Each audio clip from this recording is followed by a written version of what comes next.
ఇచ్చిన హామీలు నెరవేర్చాలని డిమాండ్ చేస్తూ ఆటో డ్రైవర్లు ఇవాళ మహాధర్నా చేయనున్నారు. ఉదయం 11 గంటల నుంచి ఇందిరా పార్క్ వద్ద ఈ ధర్నా కొనసాగనుంది. ఆటో డ్రైవర్ల కోసం సంక్షేమ బోర్డు ఏర్పాటు చేయాలని, మహాలక్ష్మి పథకం ద్వారా నష్టపోతున్న ఆటో డ్రైవర్లను ఆదుకోవాలని ప్రధానంగా డిమాండ్ చేస్తున్నారు.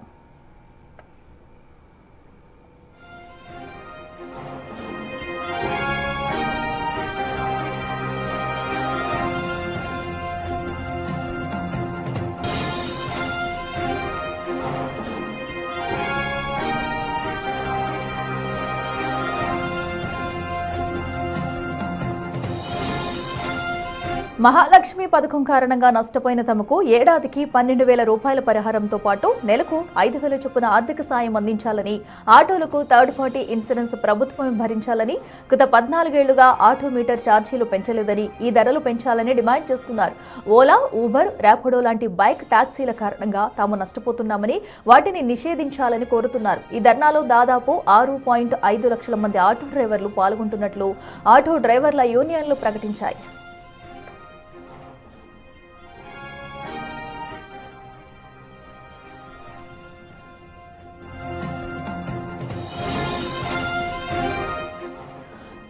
రేవంత్ ప్రభుత్వం గతంలో ఇచ్చిన హామీలకు సంబంధించి మంత్రి పొన్నం ప్రభాకర్ ఆటో డ్రైవర్ యూనియన్లతో భేటీ అయ్యారు. త్వరలోనే సంక్షేమ బోర్డు ఏర్పాటు చేస్తామని హామీ ఇచ్చారు. అసెంబ్లీలోనూ ఈ అంశాలను చర్చించారు. అయినా తమ సమస్యలు పరిష్కరించలేదని, ఇప్పటికే 2.5 ఏళ్లు గడిచిపోయాయని, ప్రభుత్వ వైఖరి కారణంగా ఆటో డ్రైవర్లు ఆత్మహత్యలు చేసుకోవాల్సిన పరిస్థితి వచ్చిందని యూనియన్లు ఆరోపిస్తున్నాయి.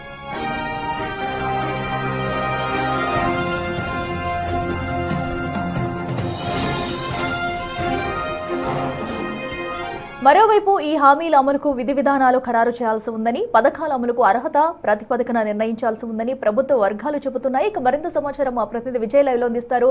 విజయ్, ప్రభుత్వంపై ఒత్తిడి తెచ్చేందుకు కూడా ఆటో డ్రైవర్ల యూనియన్లు అయితే సిద్ధమయ్యాయి. ఈ రోజు మహాధర్నా చేయనున్నారు. సో వాళ్ళ డిమాండ్లు కూడా మనం వింటున్నాము. మరి దీనిపై ప్రభుత్వ స్పందన ఎలా ఉండబోతుంది అనుకోవచ్చు? అఖిల, అయితే ఇటు వారికి ఇచ్చినటువంటి ఎన్నికల ఏదైతే మేనిఫెస్టో ఉందో, గత కాంగ్రెస్ ప్రభుత్వానికి సంబంధించినటువంటి ప్రచారంలో భాగంగా మేనిఫెస్టోలో భాగంగా ఇచ్చినటువంటి హామీలు ఏవైతే ఉన్నాయో ఆ యొక్క హామీలను నెరవేర్చండి, మాకు ఇంకేమీ కూడా వద్దు అంటూ ఆటో డ్రైవర్లు అయితే చెప్తా ఉన్నారు. అలాగే ఇటు ప్రైవేటు డ్రైవర్స్కు సంబంధించినటువంటి మజ్దూర్ ఏదైతే ఉందో వాళ్ళందరూ కూడా పూర్తిగా ఇటు ఇందిరా పార్క్ వద్ద ఒక మహాధర్నాను అయితే నిర్వహించేందుకు పూర్తిగా సిద్ధమైపోయినటువంటి పరిస్థితి కనిపిస్తూ ఉంది. అయితే ఏదైతే ఇప్పుడు గవర్నమెంట్ నిర్వహిస్తున్నటువంటి మహాలక్ష్మి పథకం ఏదైతే మహిళలకు ఉచిత బస్సు ప్రయాణం ఉందో, దీనివల్ల కలిగినటువంటి నష్టాలను పూడ్చాలి మాకు అంటూ కూడా ఆటో డ్రైవర్లు అయితే తమ డిమాండ్లను వ్యక్తం చేస్తూ ఉన్నారు. అలాగే వాళ్ళకు ప్రతి ఏటా కూడా ఏదైతే ఆర్థిక సహాయం కింద 12,000 రూపాయలు ఇస్తామని చెప్పేసి హామీ ఇచ్చారో ఆ యొక్క హామీలను కూడా నెరవేర్చాలి అంటూ కూడా ఆటో డ్రైవర్లు అయితే డిమాండ్ చేస్తున్నటువంటి పరిస్థితి కనిపిస్తూ ఉంది. ఇక ఒక సంక్షేమ బోర్డును కూడా ఏర్పాటు చేసి ఆర్థిక వాళ్ళకు ఆటో కార్మికులకు సంబంధించి కూడా ఒక భద్రతను, అలాగే ప్రయోజనాల కోసం ప్రత్యేకంగా ఆటో డ్రైవర్ల సంక్షేమ బోర్డు అనేది కూడా ఏర్పాటు చేయాలనేటువంటి దానిపైన కూడా ఇటు ఆటో డ్రైవర్లు అయితే తమ డిమాండ్స్ని వ్యక్తపరుస్తున్నటువంటి పరిస్థితి కనిపిస్తూ ఉంది. ఇక ప్రతి ఆటో డ్రైవర్ కూడా ఈ మహాలక్ష్మి పథకం వల్ల 10 నుండి 15,000 నెల జీవన భృతి ఏదైతే ఉందో అది చెల్లించాలి అంటూ కూడా చెప్పుకొస్తున్నటువంటి పరిస్థితి కనిపిస్తూ ఉంది. అలాగే వీళ్ళకు ఆటో డ్రైవర్లు మృతి చెందినప్పుడు కనీసం ఎవరు కూడా పట్టించుకోరు, 10 లక్షల వరకు కూడా ఎక్స్గ్రేషియా ఇవ్వాలి అంటూ కూడా చెప్తున్నటువంటి పరిస్థితి కనిపిస్తూ ఉంది.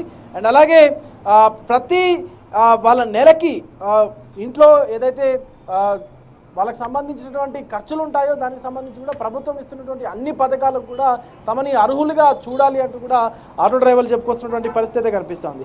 అయితే ఇటు మీటర్ ఛార్జీల పెంపు వల్ల కూడా ప్రజలపైన భారం పడుతున్నటువంటి ఆందోళన ఉంది కాబట్టి, అలాగే ఇటు ఏదైతే బైక్ ట్యాక్సీలు నడుస్తూ ఉన్నాయో ఇప్పుడు రాష్ట్ర వ్యాప్తంగా మెయిన్ సిటీస్ కావచ్చు, లేకపోతే ప్రధానంగా హైదరాబాద్ సిటీ చూసుకున్నట్టయితే ఎక్కడ చూసుకున్నా కూడా బైక్ ట్యాక్సీస్ అనేటివి చాలా నడుస్తున్నటువంటి పరిస్థితి. ఏదో ర్యాపిడో కావచ్చు, లేకపోతే ఊబర్ కావచ్చు, ఇలాంటి యాప్స్తోని బైక్ ట్యాక్సీలు కూడా నడుస్తూ ఉన్నాయి కాబట్టి వాటిపైన కూడా కొంత నిషేధం విధించాలని చెప్పేసి ఆటో డ్రైవర్లు కోరుతూ ఉన్నారు. కానీ అది కొంత న్యాయపరమైనటువంటి చిక్కులు ఎదుర్కొనేటువంటి అవకాశం ఉంది కాబట్టి ఖచ్చితంగా దాన్ని అంటే అది సాధ్యపడేటువంటి అవకాశం కూడా లేదు.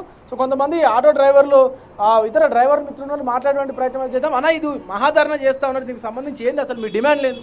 ఈ ఫ్రీ బస్సుల వల్ల ఆటో వాళ్ళకి చాలా ఇబ్బంది అవుతుంది. అలాగే మేము చాలా ఇబ్బంది పడుతున్నాము, మా పిల్లల్ని చదివించుకోలేకపోతున్నాము, ఇల్లు కిరాయి కట్టుకోలేకపోతున్నాము. దీనికోసము ప్రభుత్వం మా కోసం ఏదైనా దయదలవాలని కోరికలతోటి మేము ధర్నా చేస్తున్నాము.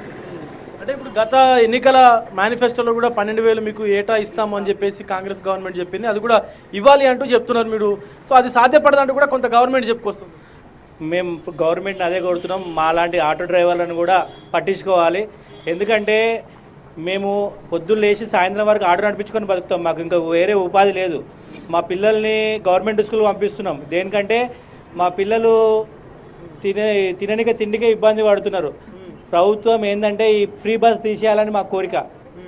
మాకు కూడా ఏదైనా డబల్ బెడ్రూమ్ ఇల్లులు కానీ లేదంటే మాకు 12,000 ఉపాధి కానీ ఏదైనా మాకు ఇవ్వాలని మేము కోరుకొని ప్రభుత్వం నుంచి వచ్చేటువంటి పథకాలు ఏవైతే ఉన్నాయో అవి కూడా మీకు అమలు చేయాలని చెప్పి అడుగుతున్నారు. ప్రభుత్వం నుంచి వచ్చే పథకాలు మా ఆటో డ్రైవర్లకు అమలు చేయాలని మా కోరిక. అంటే ఒక రోజులో మీకు ఆటో నడిపిస్తే ఎంత వస్తాయి బ్రదర్ మీకు? మాకు గ్యాస్ బోను ఇప్పుడు ఇంతకుముందు అంటే 1,000 రూపాయలు వచ్చేది, ఇప్పుడైతే ఆ 1,000 రూపాయలు రావట్లేదు. ఫ్రీ బస్ కాబట్టి లేడీస్ అంతా ఫ్రీ బస్లో వెళ్ళిపోతున్నారు. ఒక 500 600 వస్తే దానికి గ్యాస్కే వెళ్ళిపోతున్నాయి పైసలు, గ్యాస్ కొట్టిపోయడానికి వెళ్ళిపోతున్నాయి. గ్యాస్ కూడా దొరకనటువంటి గ్యాస్ కూడా దొరకలేదు. ఇప్పుడు ఎల్పిజి గ్యాస్ కూడా ఇబ్బంది అయిపోయింది. ఈ మధ్య డీజిల్ దొరకలేదు. అన్ని ప్రాబ్లమ్స్ అయిపోయినాయి. మా కాంగ్రెస్ ప్రభుత్వం వచ్చినాక ఏ ఉపయోగం లేకుండా అయిపోయింది మాకు. కాకా ఏం నువ్వు కూడా ఆటో డ్రైవరేనా? రెండు కట్టాలంటే డ్రైవర్లతో మిగతా ప్రైవేట్ డ్రైవర్లు అందరూ కూడా చేస్తున్నారు ఇద్దరు చేస్తున్నారు, అందరూ మొత్తం చేస్తున్నారు. ఇప్పుడు రెండు కట్టాలంటే ఇల్లు జరగట్లేదు, ఎన్ని చేయాలి, కిరాయిలు కట్టాలా, వాళ్ళు పోషించాలా, ఎన్ని చేయాలంటే ఏడైతే కాలేదు. అందుకే మరి బస్సు ఫీజు తీసేస్తే కొద్దిగా అన్న మాకు గిట్టుబాటు అవుతుందని మనం. ఎన్ని సంవత్సరాల నుంచి మీరు ఆటో నడిపిస్తుంది? ఇప్పుడు 10 సంవత్సరాలు అయిందండి. 10 సంవత్సరాలు అయింది. మొదట మంచిగానే ఉండేనా? అప్పుడు మంచిగానే ఉంది, అప్పుడు బాగానే ఉంది. అప్పుడు బాగానే ఉంది. ఇప్పుడు ఏంటంటే ఆటో రిపేర్లు ఎన్ని గంటలకే పోతున్నాయి. రిపేర్ చేసుకుంటే ఒక రోజు వెళ్తే 2 రిపేర్లు అవుతున్నాయి, రిపేర్కే చాలుతున్నాయి. మరి ఏంటి ఎన్ని గంటలు మీకు సంబంధించి మీ ఆటో డ్రైవర్ల యొక్క డిమాండ్ ఏంటన్నా? మాకేముంటుంది మామూలుగా గిరాకీ లేదు ఆటోలది. సిటీల లోపలికి వస్తే పోలీసు వాళ్ళు పట్టుకుంటారు, పెద్ద తలకాయ నొప్పి. మాకు ఉన్నదే అంతంత గిరాకీ, రోజుకు 500 చేయడం కూడా చాలా కష్టం ఉంది. ఇప్పుడు ఈ ఊబరు ర్యాపిడో ఈ బైక్ ట్యాక్సీలు ఉన్నాయి కదా, వాటిని కూడా కొంత నిషేధించాలి. వాళ్ళతోనే మాకు కొంచెం కూడా ఎఫెక్ట్ ఉంది, ఫ్రీ బస్ తోనే ఎఫెక్ట్ ఉంది. ఈ బైకుల వల్ల మామూలుగా ఇంటి వరకు వచ్చేసరికి బైకుల వల్ల ఇంకా చాలా తక్కువ అయిపోయింది. అఖిల ఇది సిచ్యువేషన్. ప్రధానంగా ఈ ఫ్రీ బస్ ఏదైతే మహాలక్ష్మి పథకం ఉందో అది తీసేస్తే కనుక ఖచ్చితంగా మాకు కొంత ఉపయోగంగా ఉంటుందంటూ కూడా ఆటో డ్రైవర్లు అయితే మాట్లాడుతూ ఉన్నారు. అఖిల రైట్ విజయ్, థ్యాంక్ యూ.